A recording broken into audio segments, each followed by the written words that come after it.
कुछ किस्से कुछ कहानियों में आपका स्वागत है। आपके साथ मैं हूं शिखा।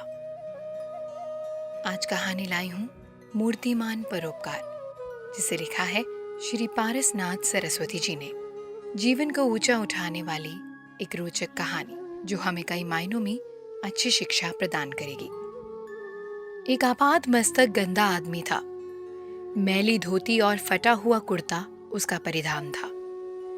सिर पर कपड़े की एक पुरानी गोल टोपी लगाता था जिसमें एक सुराख भी था। उसकी कमर कमान बन गई थी। बाल चांदी और मुंह विदांती। चेहरे पर झुर्रियां थी। दो भूरी आंखें गहरे गड्ढों में से झांकती थी। उसके शरीर की हड्डियां और नसें उभरी हुई थी। कहीं कहीं मांस सिकुड़ कर लटक गया था। स्कूल के सामने वाली झोंपड़ी में उसने एक छोटी सी दुकान बना रखी थी, जहां से बच्चों को स्याही, कलम, पेंसिल, कॉपी आदि छोटी छोटी चीजें प्राप्त हो जाया करती थी। उसी दुकान से उसका जीवन यापन होता था। सुना जाता था कि उसके पास कुछ खेती भी थी और वह एक गांव में रहता था। उससे लड़कों ने खेती छीन ली थी और उसे घर से निकाल दिया था। उसने भी कभी अच्छे दिन देख रखे थे। अब तो वह किसी प्रकार जीवन के दिन पूरे कर रहा था। सभ्यता के नाते मैं उस गंदे और गरीब आदमी को बाबा जी कहा करता था। वास्तव में मुझे उसकी सूरत से, चाल ढाल से और उसकी बोलचाल से अत्यंत घृणा थी। हाथ में एक चिलम लिए जिसमें एक छोटा सा चिमटा बंधा रहता था। जब शाम को वह धीरे धीरे चलता हुआ मेरे पास स्कूल में आता था, तब मैं अपने मन में उसे कई दर्जनों गालियां दिया करता था। कई बार मैं ऐसी हरकतें करता जिससे वह स्कूल के चबूतरे पर बैठकर चिलम पीना और खांसना छोड़ दे। मैं नहीं चाहता था कि वह मेरे पास आया करे। जब वह आकर बैठता, तब मैं उठकर अलहदा टहलने लगता था। जब वह मुझसे बातें करने लगता, तब मैं कोई किताब पढ़ने लगता। मगर मेरी इस बेजारी का कोई असर उस पर नहीं पड़ता था। जहां शाम हुई, वह चिलम लेकर आ बैठता। कभी कभी कहता, मास्टर साहब ने तो रोटी बना ली होगी। हाँ, बना ली। सब्जी क्या बनाई थी? आलू बनाए थे। थोड़ी सब्जी बची भी होगी। इस प्रकार वह रोजाना मुझसे कुछ सब्जी या दाल ले लिया करता था। फिर एक काले रुमाल में बंधे 2 बाजरे के टिक्कड़ निकालता और बैठकर खाने लगता। यह देखकर मेरा जी जल उठता। गंदे कपड़े, गंदी रोटियां और खाने का गंदा तरीका। वह यह तो जानता ही ना था कि सफाई आखिर क्या वस्तु होती है। उस बूढ़े ने मेरा जीवन दूभर कर डाला था। जितना खून रोजाना बनता था, उससे दूना जल जाया करता था। उसे स्कूल में आने से कैसे रोकूं? यही चिंता मुझे दिन रात सताती रहती थी। अंत में मैंने एक तरकीब सोच निकाली। शाम को जब वह स्कूल के चबूतरे पर आकर बैठा, तब मैं गरज कर बोला, बाबा जी, कल शाम को जब तुम आए थे, तब मेज पर 10 रुपए का एक नोट रखा था। ना महाराज, मुझे तो नहीं पता। हाथ जोड़कर रुलासे स्वर में उसने उत्तर दिया। इस प्रकार हाथ जोड़कर गिड़गिड़ाने से तुम ये साबित नहीं कर सकते कि तुमने नोट नहीं उठाया। मैं तुम सरीखे नीच लोगों को खूब अच्छे तरीके से जानता हूं। पहचानते होंगे महाराज। भगवान जाने जो मैंने वो नोट देखा भी हो। बगला भक्तों वाली बातें छोड़ो। अगर तुम बुरे ना होते तो तुम्हारे लड़के तुमको घर से क्यों निकालते? कमीना कहीं का, भाग जा यहां से। खबरदार जो फिर कभी इधर को रुक किया। वह मेरी तरफ देखता हुआ चिलम उठाकर चल दिया। मैंने उसका चेहरा देखा। वहां पर दिल हिला देने वाला एक दुखी चेहरा दिखलाई पड़ा। उसका दिल टूट गया था। उसकी आंखें कह रही थी कि मैं गरीब हूं, असहाय हूं, निर्बल हूं, लेकिन इतना नीच नहीं हूं कि किसी की चोरी करूं। उस दिन से उसका आना जाना बंद हो गया। बोलचाल का तो प्रश्न ही नहीं उठता। इस तरह से मेरे दिन भी आराम से कटने लगे। दिल दिमाग की बेचैनी अब खत्म हो गई। मैं खुश रहने लगा। कुछ दिनों बाद वर्षा ऋतु शुरू हो गई। प्राय प्रतिदिन रात को वर्षा होने लगी। खैर, कोई बात नहीं, वर्षा ऋतु में वर्षा तो होगी ही। लेकिन एक रात को वर्षा ने सीमाएं तोड़ दी। संध्या समय से जो वर्षा शुरू हुई तो थमने का नाम ही नहीं लिया। मैंने जल्दी से भोजन बनाया और स्कूल के बरामदे में चारपाई डालकर लेट गया। नींद नहीं आ रही थी। 3 घंटे बीत गए लेकिन वर्षा समाप्त नहीं हुई। नामालूम क्यों आज पहली बार मुझे भय लगा। वर्षा के शोर के अतिरिक्त कोई आवाज नहीं आ रही थी। उस स्कूल से गांव आधा मील दूर था। ना तो किसी आदमी की आवाज सुनाई देती थी और ना ही कोई रोशनी ही दृष्टिगोचर हो रही थी। कुत्ते भी नहीं भौंक रहे थे। चारों तरफ घोर सन्नाटा छाया हुआ था। झिंगूरों की झांझ बज रही थी। मेंढकों का तबला बज रहा था और बरसात बस झमाझम नाच रही थी। केवल बाबा जी की झोपड़ी अवश्य सामने थी, परंतु शायद आज वह भी सवेरे ही सो गया था। खांसने की भी आवाज नहीं आ रही थी।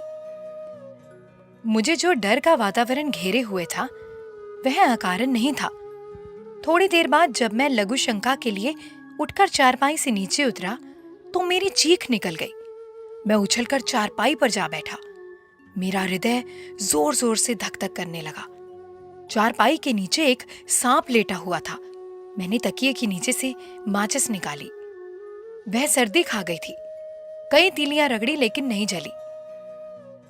लाचारी से मैंने जोर से दूसरी चीख मारी।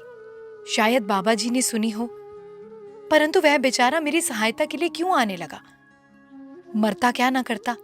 मैंने भगवान का नाम लिया। हिम्मत बांधकर चारपाई के सिरहाने से उतरकर कमरे में गया। बक्से में से नई माचिस निकाली और लालटेन जलाई। एक हाथ में लाठी, दूसरे हाथ में लालटेन लेकर बाहर निकला, परंतु सांप गायब था। मैं लालटेन फर्श पर रखकर चारपाई पर बैठ गया, परंतु भय के कारण हृदय कांप रहा था। उधर वर्षा ने और भी रफ्तार पकड़ ली थी। क्षण क्षण में बिजली चमक रही थी। बादल भी खूब गरज रहे थे। अंत में सोच समझकर शर्म को एक तरफ रखकर लालटेन उठाई और मैं लाठी लिए हुए बाबा जी की झोपड़ी के सामने जा खड़ा हुआ। मैंने धीरे से पुकारा, बाबा जी, परंतु कोई उत्तर नहीं मिला। बाबा जी, बाबा जी। लगातार जोर से मैंने दूसरी और तीसरी आवाज लगाई। शायद बाबा जी गहरी नींद में सो रहे थे। फिर मुझे यह भी विचार आया कि कहीं किसी सांप ने उसे डस तो नहीं लिया। चटाई पर जमीन पर सोता था बेचारा, परंतु यह असंभव था क्योंकि वह तो माना हुआ सपेरा था। जब मैंने जोर से झोपड़ी का दरवाजा खटखटाया तो अंदर से आवाज आई, कौन है? मैं हूं। कौन? मास्टर जी। हाँ। क्या बात है? बाहर आकर वह बोला, मुझे वहां डर लगता है, तुम वहां चलो। कहां चलूं? स्कूल में। क्यों? अभी अभी एक भयानक सांप मेरी चारपाई के नीचे लेटा था। ना महाराज, मैं स्कूल में नहीं जाता, मैं तो चोर हूं। बाबा जी, वह बात और थी, मुझे मुसीबत से बचाओ। चले जाओ यहां से, उसने गरज कर कहा। मैं निराश होकर लौट चला। मुझे बाबा जी पर बड़ा क्रोध आ रहा था। सहसा वह बोला, अरे मास्टर जी, जरा सुनो तो। मैंने सोचा कि दयालु भगवान ने उसके दिल में थोड़ी दया भर दी। मैं लौटकर उसके पास जा खड़ा हुआ। वह बोला, कितना बड़ा सांप था? होगा कोई 2 गज लंबा। कहकर उसने मुंह फेर लिया। क्या बाबा जी? कुछ नहीं, कौड़िया नाग होगा। उसका कांटा पानी भी नहीं मांगता। तो फिर? मैं गिड़गिड़ाकर बोला, तो फिर मैं क्या करूं? तुम जाओ। उसकी जीभ लड़खड़ा रही थी। मुझे बड़ी निराशा हुई।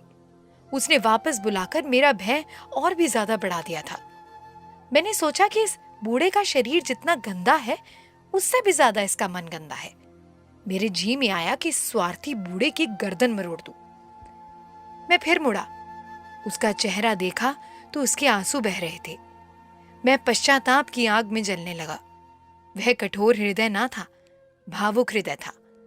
मैंने पास जाकर कहा, मुझे क्षमा करो बाबा जी, मैंने चोरी की बात झूठ कही थी। मेरी आवाज आंसुओं में डूब गई। रोते हो मास्टर जी? भला इसमें तुम्हारा क्या अपराध? जब मेरे लड़कों ने ही मुझे घर से निकाल दिया, तब दूसरों की क्या शिकायत? अपना अपना भाग्य है बाबू। उसने चुपके से अपने आंसू पोंछ लिए। नहीं बाबा जी, मैं बड़ा पापी हूं। मेरी हिचकी बंध गई। पागल हो गए हो मास्टर जी? यह बातें करता हुआ वह मेरे साथ स्कूल में आ गया। काफी देर तक बैठा बैठा मुझे सांपों के किस्से सुनाता रहा। अंत में वह बोला, कितना ही जहरीला सांप हो, मैं उसे अपने हाथ से पकड़ सकता हूं। तो सांप कांटे का मंत्र भी है आपके पास बाबा जी? मंत्र होता तो है मास्टर जी, परंतु मुझे मालूम नहीं। मैं तो मुंह से चूसकर जहर बाहर निकाल देता हूं। मुंह से? और जहर तुम पर असर नहीं करता? बाबा जी ने हंसकर उत्तर दिया, असर अवश्य करता है बाबू, परंतु उसके लिए मेरे पास एक दवा है। झोपड़ी में एक काली सी बोतल रखी है, उसमें एक बूटी का अर्क भरा है। जहर चूसकर उसे थूक देता हूं और उस अर्क से तुरंत 2 कुल्ले कर डालता हूं, फिर कोई असर नहीं होता। जब मैं किसी का जहर खींचने जाता हूं, तब वह काली बोतल अपने साथ ले जाता हूं। बातें करते ही करते बाबा जी वहीं फर्श पर लेट गए और तुरंत सो गए। उनकी नाक बजने लगी, परंतु मुझे नींद कहां। चारपाई पर करवटें बदलते बदलते काफी देर हो गई। मुझे प्यास लगाई। पानी का घड़ा कमरे के अंदर था। सांप के डर से एक बार फिर कलेजा कांप गया, लेकिन यह सोचकर साहस बांधा कि बाबा जी तो मेरे पास ही हैं। मैं पानी पीने के लिए उठा, चारपाई से उतरकर जूता पहना, लेकिन ये क्या, पैर पर मानो किसी ने जलता हुआ अंगारा रख दिया। उसी सांप ने कहीं से आकर मेरे पैर में जोर से डंक मार दिया। मेरी आत्मा ने कहा, तुमने चोरी का मिथ्या दोष लगाकर बाबा जी का दिल बेकार में दुखाया था, उसका बदला महामाया ने ले लिया। दिल दुखाने की सजा बड़ी भयानक होती है। इसके बाद मैं बेहोश हो गया। जब मैं होश में आया तो धूप फैल रही थी। आकाश साफ था। मेरे आसपास स्कूली बच्चों का और कुछ किसानों का जमावड़ा था। स्कूल के आसपास जिनके खेत थे वे किसान लोग जमा थे। मेरा सिर घूम रहा था। निर्बलता के कारण उठा नहीं जाता था। पैर में अब भी कुछ जलन हो रही थी। मैंने किसानों से पूछा, बाबा जी कहाँ हैं? बाबा जी भगवान के पास पहुंच गए। एक किसान बोला, कैसे, क्या हुआ? मैंने अचकचाकर पूछा। वही किसान कहने लगा, सुबह जब लड़के स्कूल आ रहे थे तो उनकी लाश झोपड़ी के पास पड़ी मिली।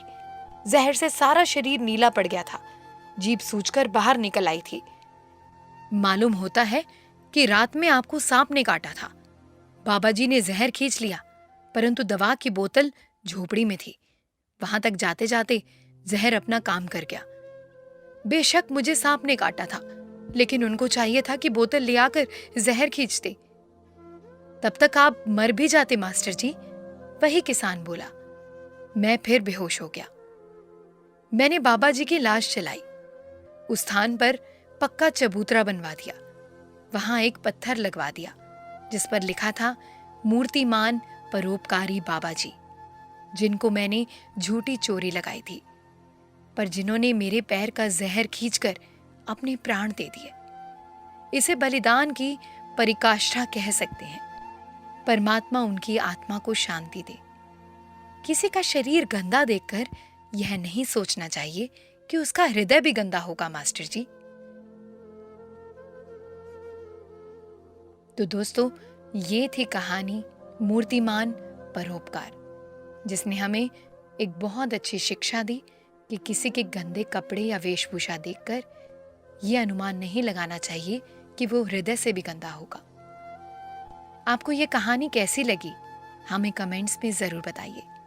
ऐसी और कहानियाँ सुनने के लिए आप हमें सब्सक्राइब भी कीजिए, हमारे साथ जुड़िए, ताकि आप रोज़ ऐसी कहानियों का आनंद ले सकें। जल्द मुलाकात होगी एक नई कहानी के साथ। तब तक के लिए धन्यवाद।